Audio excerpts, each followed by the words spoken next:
I wanted to come on and share some good news with everyone. Victor and I had another baby a few weeks ago. I'm about 3 weeks postpartum today. And we didn't share publicly that I was pregnant. Just because we're very private people and we just feel safer not giving out too many details about our private life. And of course, women can miscarry and stuff too. So, that was one of the reasons why we didn't say anything publicly. But we did eventually have our baby. It was our 6th home birth. And I wanted to share a little bit about how the birth went. I know there are women out there looking for positive birth stories and positive home birth stories. This is recommended now in a lot of childbirth education classes, is to find birth stories either on YouTube or on blogs or whatever, and inundate yourself with positive ideas about birth to counteract all of the negative things that a lot of us have seen in movies, with women screaming and holding on to bed rails at the hospital, and everybody's shocked and panicked and stuff like that. What was that movie for the 90s kids in here? Wasn't there some movie with Julianne Moore and Joan Cusack? And I don't know, I seem to have some memory of that movie, and that was it was supposed to be funny, but the women were in a lot of pain when they were giving birth.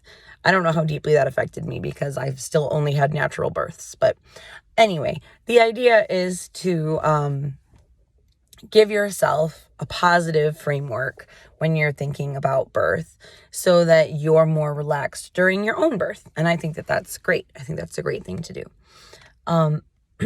So with this birth, we had a little boy, and I did not go into labor. I actually went into labor twice. I went into labor at 37 weeks, and it was pretty intense for a few hours, and then it just stopped, which is so weird. And whenever I hear about something like that happening to a friend or somebody that's in a parenting group, I'm always like, wow, I'm glad my body doesn't do that. Whenever I'm in labor, we have a baby within a few hours. And ironically, this time, that's exactly what happened to me. So labor did not really start again. I kind of felt like I was in labor for weeks. And I don't know if I actually was or not, because you can have prodromal labor for a long time. But I didn't have a baby until I was over 40 weeks. So I had gone to the chiropractor that day, and I went intentionally because it felt like my baby was not in a great position. And I actually had wanted to go in the weeks previously, but I was so afraid to leave the house because sometimes I have had babies born in under 3 hours. And if you do the math with me, if the chiropractor or whoever is a half hour to an hour away from your house, and then you have to get back to your house, you can lose a good chunk of time. So especially if traffic is bad, or if there's construction, or if it's rush hour or whatever. So I really kind of stayed in the house, which was hard on everybody. None of us were leaving, not Victor, not me, not the kids.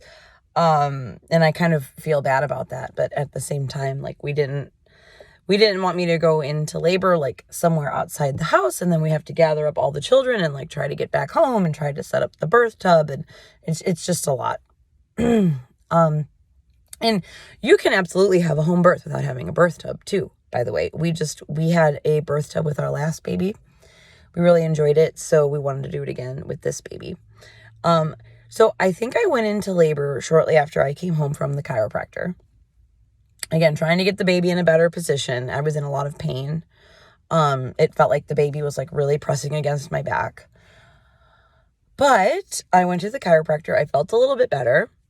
And then I kid you not, 2 hours later, maybe, I started to feel like short bursts of contractions. And I was like, this is a little different than the contractions I've been feeling for the last few weeks. I wonder if this is real labor. And I kind of suspected that it was. But my kids were like helping clean up and like we were cooking and stuff. So I was kind of just ignoring it at this point. And this was at like 3:30 or so in the afternoon. And I told Victor, my husband, that I was feeling like maybe I was having real contractions around, I don't know, maybe like 4:30, something like that. And he kind of like had everybody go into their rooms, like have quiet time so that I could like not move around, not be stressed by the noise, just kind of focus on what was going on with my body, because I really wasn't sure. It was like the spacing was kind of moving all over the place. And that's something like I feel like people don't talk about a lot. Contractions don't always follow like a predictable pattern, the way that like usually hospitals will tell you that they will. And they do a lot of the time, but not all the time. And for me, the more babies I've had, I feel like the less I have followed like that traditional like 10 minutes apart, 8 minutes apart, 6 minutes, like the less that's happened. The longer and more intense that they are when they're happening, usually the closer you are to having a baby. So at this point, we'll say around like 5-ish, my contractions are coming like maybe 10 minutes apart.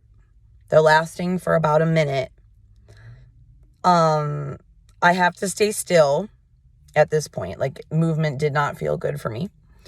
And I like didn't really want to talk. It wasn't that I couldn't talk. I was just like uncomfortable. So I think I called the midwife either like 5 or 5:30. I called her along with our doula. This was our first birth where we had a doula. And I'm so glad I followed my instincts and hired a doula. Victor did not think that it was necessary. Because when you're having a natural birth, one of the comfort measures is having counter pressure done on your back if you're having back labor. I have had back labor with every child. So I was expecting that I would probably have back labor again, and that I might want a second pair of hands, because if Victor gets tired or if he's filling up the birth tub or one of the kids needs something, like I might need somebody else there.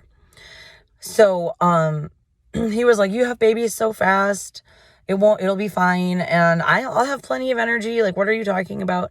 But I hired a doula from my Crunchy Mom group, and I'm so glad I did. So I called her and I called the midwife, and this was around like 5:30 or so. And I also started losing blood at this point, which has never happened to me before. So I was a little scared. Like, I knew that you could bleed during labor, but it just didn't really happen to me, at least not that I had ever seen personally. So I was in the bathroom and I'm seeing like blood is coming out with each contraction. Not like a ton at once, but like clots are coming out. And the doula was like, can you send me a picture? And I'm like, okay, sure. So I send it to her, and she's like, bleeding can be normal, but just keep an eye on it. Make sure it doesn't look like it's, picking up too much as far as like how much blood you're losing. And the midwife came. She lives about like 40 minutes away from me, and the doula lived like 50 minutes away. But the midwife got there like within about an hour of me calling her, I would say. She has been our midwife for all of my home births. So she knows that like I tend to have babies pretty quickly. And she actually was already at another birth, which I think is so funny. She said like she had about 4 or 5 of us all due around the same time, and all of us went beyond 40 weeks, and then we all had our babies on the same day, which I think is so cool. And that was in the beginning of December 2023. So she arrives and she's like, oh, like that is weird for you, this bleeding. Like you don't normally do that. So I don't know. And she always says, just when you think you know exactly what your body does, it likes to change things on you. I am inclined to agree with her at this point in time. So, she got there and I think Victor was like setting up the birth tub. I was still in the bathroom. Like for whatever reason during this birth, I was laboring in the like on the toilet a lot, which I don't love like telling everybody in the world, but that was just the most comfortable place for me. And I have another video where I talk about why we home birth. And that's one of the reasons, is because you don't really know what to expect when you're in labor. You don't know what will feel comfortable to you or what will seem the most ideal, like until you're there. And if you really are into like having a physiological birth, you have to listen to your body. At least that's my belief and a lot of other people's beliefs. And your body will give you cues on like what to do. And that was just where I felt the most comfortable. And I also felt like I had good support from my pelvis from the toilet. But eventually, I think maybe like an hour had passed or so, and I labored on our couch for a little bit, and we were just kind of talking with the midwife, waiting on our doula to get there, filling up. Victor and Monica were filling up the tub, and my son was helping fill up the tub as well, my oldest son. And at this point, my kids are like in their rooms. They're getting kind of sleepy. It might be like 7-ish. So that worked out really well, because that was actually one of my major concerns, was that my kids might be wide awake, and that would be when I would go into labor. Because that was what had happened a few weeks prior when I first went into labor. And that was crazy town. That was not what I wanted to have happen again. And that was what inspired me to hire a doula. I was like, we need another adult just in case.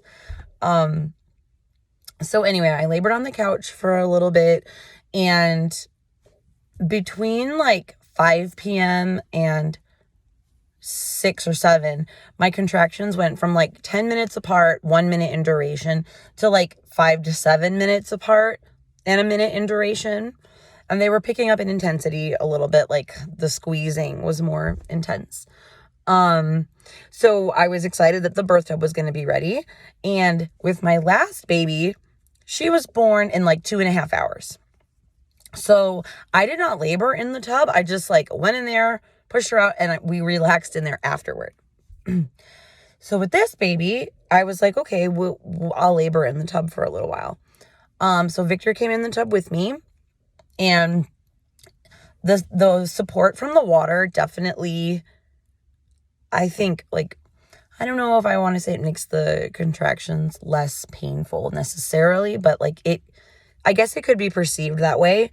Or it's like when they're over, you don't feel that you have like more support, right? So it's just more comfortable, and it's very relaxing. Like I was getting to the point where I was like kind of falling asleep between contractions. I did this a few times and like hit the water, and I woke up.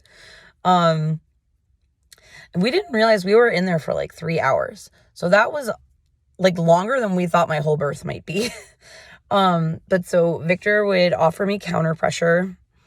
I had a lot of counter pressure this birth, because with my last baby, she also had a posterior position, and so did this baby, but I wasn't totally sure about that until the very end. Like when he came out. But with my last baby, I felt so much in my tailbone and lower back area. I didn't want like to experience that again. So again, that was why I hired the doula, and like I didn't hesitate to ask for counter pressure from the doula or from Victor. Sometimes they would squeeze me together, like one might go for my tailbone and the other might do like a hip squeeze, which is so fantastic, especially if you have like a tighter pelvic floor.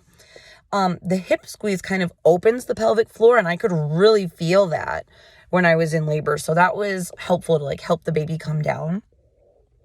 My doula was so great about getting wet in the pool. I felt bad because like her like boobs and her arms. Like, she just looked like the top half of her kind of went swimming. But she said she was used to it, so she didn't make a big deal about it or anything. And so, yeah, so I had a lot of counter pressure on my back because that's where I was really feeling a lot of it. And thankfully, like, for women who maybe are watching this and wanting encouragement, I don't think that that's typical to feel so much in your tailbone. So take comfort in that. That's not, everybody's experience or anything. And there are ways to lessen that pressure and that sensation if you feel the need to. Like, we tried a heating pad. I was already in the water, counter pressure. I've heard of people using essential oils. There's like different positions you can try, especially like the hands and knees position tends to be most recommended. I have issues with my wrists, so that makes laboring a little harder for me. I can't really go on my hands and knees anymore.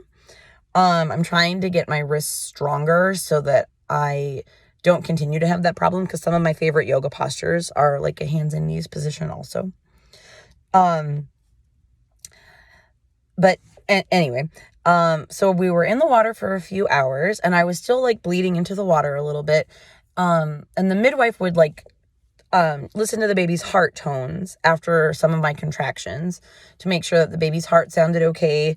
Especially with the bleeding, trying to, rule out any potential complications or anything, but the baby's heart sounded good and so did mine the whole time.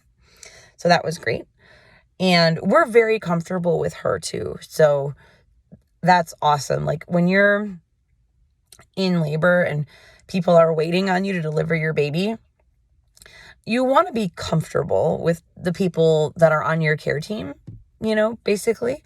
And I know, like, in a hospital setting, a lot of the time you don't really get to pick who's there. Like, the person you've been seeing may not be there. That's what happened to me with my first baby. That I delivered in a hospital. The midwife that was on call was not my midwife. And so I was not pleased with that. And then there were like nurses and other staff coming in and out. And that was like not a comfortable experience for me emotionally. So again, that's another reason we like to be at home. So eventually I was like, how long have I been in here? I feel like this has been a while. And in my mind, I honestly thought it had been like an hour. And the midwife was like, I wrote down, it's been about 3 hours. I was like, oh my gosh, that's a long time. And she was like, yeah, for you, it kind of is a long time.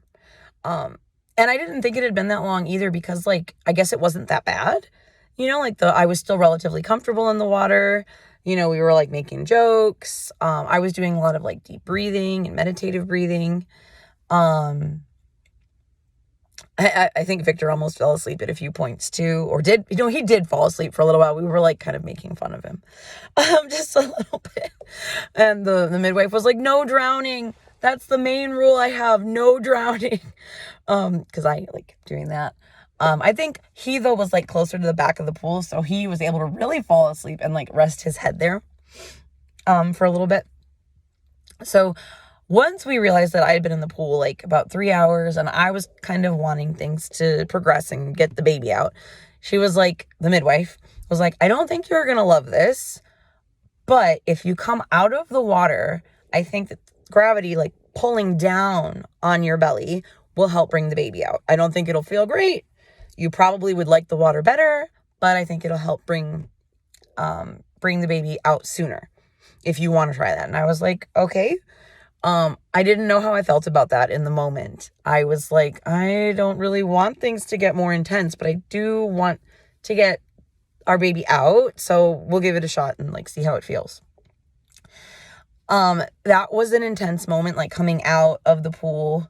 I think I started to have a contraction like right away, like a pretty powerful contraction right away. So at this point, it's like, it's shortly before midnight. It's gotten to be later in the evening now. And so I started having a powerful contraction. Then I went to the bathroom. again, I was just hanging out on the bathroom is where I felt comfortable. A little bit more blood was coming out. I wasn't timing, but I could tell the contractions were getting closer together and they were getting pretty powerful. And I really, this is funny. I really felt like I had to go to the bathroom. And I kept thinking to myself, like, once I go to the bathroom, maybe then the baby will be able to come out. And that actually ended up being the baby's head. And I've heard stories about that before. But I really felt like I had to go to the bathroom. I really thought like that I needed to empty my bowels so I could get the baby out comfortably. And it was just the baby's head, like applying a lot of pressure in that area.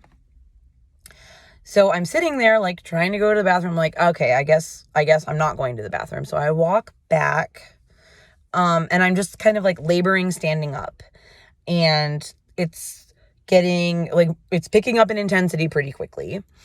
From the time that I got out of the pool to the time my son was born is like a half hour to 40 minutes. It felt longer than that. It's so weird. It felt like it was longer than that. But it was really a relatively short amount of time.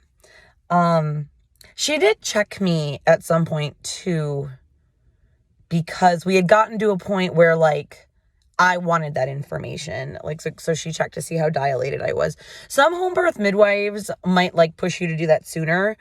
I didn't really want to be checked because I was already cramping and I was already knew I was in labor. Like I had been shaking intermittently, like the contractions, the bleeding. I mean, it was just obvious I was in labor. So I wasn't worried it was false labor or anything. So when she checked me, I can't remember if I was in the pool or not. I think maybe I was, or I had just come out, and she said I was at like 8 or 9 centimeters. Everything was very thin. Like almost ready to go. And then as I was standing up, I kept like feeling like baby was moving down and maybe I should push, but maybe not. And in the moment I was feeling like very emotional about that. And I was kind of like, what is going on? Like, I feel confused. And I've had that happen. So my fifth child was also posterior and had a little bit of a longer birth. And I remember that same feeling when I was in labor with her, with this confusion of like, maybe I should push. I don't know, maybe not. And it's kind of like, if you're familiar with the fetal ejection reflex, it's kind of like you have this like incredible urge to push, and then all of a sudden it's gone. And then that's how I was feeling. So that was really weird, and it was pretty emotional, for me at the moment. And then like we tried me sitting on her birthing stool. I didn't love that. And I remember telling the midwife, I don't feel like I can fully access my muscles, which I guess is really a pretty good description, because we were waiting on the baby. Like once the baby hits a certain spot and the physiologic process of labor has mostly completed itself, the fetal ejection reflex will kick in. And that can, I'm going to start my car. Uh-oh. There we go.